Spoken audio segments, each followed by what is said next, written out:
আসসালামু আলাইকুম, কেমন আছেন বন্ধুরা? আশা করছি আল্লাহর রহমতে ভালো আছেন। তো আজকে আপনাদের আমি দেখাবো কিভাবে বাসায় চিকেন ব্রেড পকেট বানানো যায়। তো এই জন্য আমি নিয়ে নিয়েছি মুরগির গোস্ত। তো মুরগির গোস্তগুলো আমি হাড্ডি ছাড়িয়ে নিয়েছি। তো দিয়ে দিয়েছি পরিমাণ মতো জিরা গুঁড়া, ধনিয়া গুঁড়া, হলুদ গুঁড়া, বেশি করে দিয়ে দিয়েছি কাঁচামরিচ, শুকনো মরিচ গুঁড়া। তো এবার ম্যারিনেট করে রেখে দিয়েছি। এপাশে আমি কেটে নিচ্ছি কাঁচামরিচ, রসুন, পেঁয়াজ, তারপর আদা, হচ্ছে পেঁয়াজ পাতা, টমেটো। তো এপাশে আমি কড়াই বসিয়ে দিয়েছি চুলায়। তো তেল দিয়ে দিয়েছি।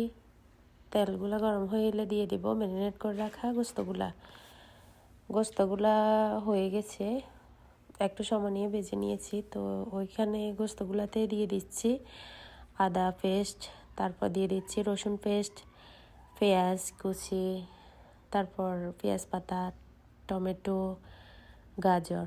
তো এগুলাকে ভালো করে কষিয়ে নিব। তারপরে পাশে আমি একটা বাটিতে 2টা ডিম নিয়ে নিয়েছি, ডিমগুলো ভালো করে ফেটে নিচ্ছি। তো এপাশে আমি গোস্তগুলো ফ্রাই হয়ে এসেছে। তো এখন গোস্তগুলোকে আমি চামচের সাহায্যে ভেঙে দিয়েছি। আপনারা চাইলে হাত দিয়েও ভেঙে নিতে পারেন। তো এরপর যে আমি ব্রাউন ব্রেড নিয়ে নিয়েছি। তো ব্রেডগুলার চারপাশ কেটে নিয়েছি। এবার দুইটা করে ব্রেডগুলোকে রুটির মতো বেলে নিচ্ছি। তো আপনারা চাইলে বড় কিছু একটা দিয়ে কেটে নিতে পারেন গোল শেপ করে। তো আমি এখানে গ্লাস নিয়ে কেটে নিয়েছি। তো এখানে নিয়ে নিয়েছি ব্রেড ক্রাম্বস। তো ব্রেড ক্রাম্বসগুলা কীভাবে বানায় এটা আমার চ্যানেলে দেয়া আছে, চাইলে দেখে আসতে পারেন। তো এবার ডিমের সাথে এটা মিশিয়ে এবার দিয়ে দিচ্ছি ব্রেড ক্রাম্বসের উপরে ভালো করে। এবার ফ্রাই প্যানে তেল গরম করে নিয়েছি। তেলগুলোতে এই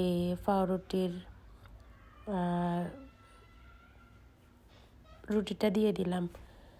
তারপর সবগুলো এভাবে একই নিয়মে ভেজে নিয়েছি। দেখুন মাশাআল্লাহ কতটা ফুলকো ফুলকো হয়েছে। তো আমি সবগুলো কেটে নিয়েছি। এখন এগুলো এভাবে ধরে এগুলাতে গোস্তের যে পুরটা বানিয়ে রেখেছিলাম ওইটা দিয়ে দিলাম। তো এখানে রেডি হয়ে গেল আমার আজকের চিকেন ব্রেড পকেট। তো কেমন লাগলো সবার? আশা করছি আল্লাহর মতে আপনাদের ভালো লাগবে। তো ভালো থাকবেন সবাই। আল্লাহ হাফেজ।